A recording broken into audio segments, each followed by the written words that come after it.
Are you the sort of artist who doesn't look after their brushes quite as well as they should?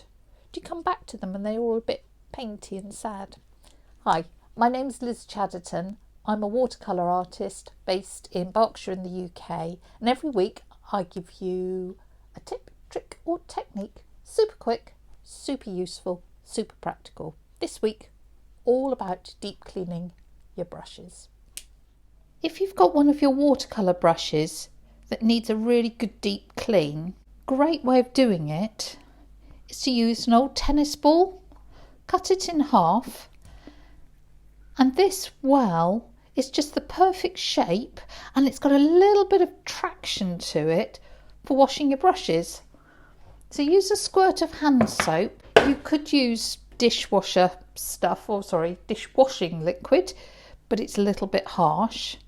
And then just massage your brush in that soap in the tennis ball, and it cleans right down to the bottom of the hairs, because if you leave any particles of paint or ink right at the bottom of the hairs, it starts to make them splay out and you lose the shape of your brush. So look how much has come out.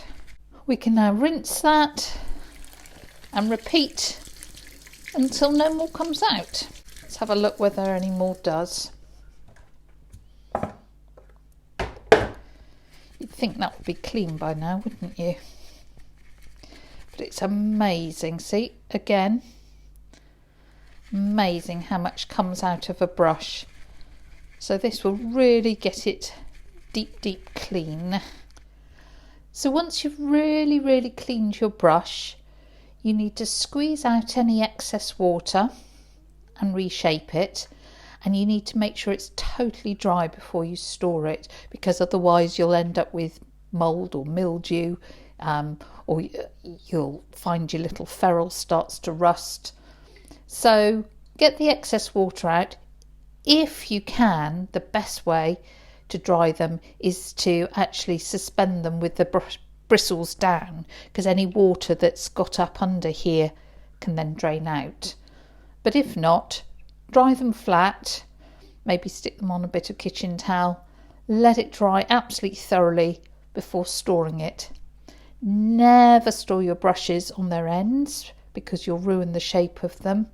So if you store them, you can just store them on the handle end if you need, or get yourself a brush roll and store them flat. And if you look after your brushes, they will last you for years, and next time you come to paint, they'll be perfect.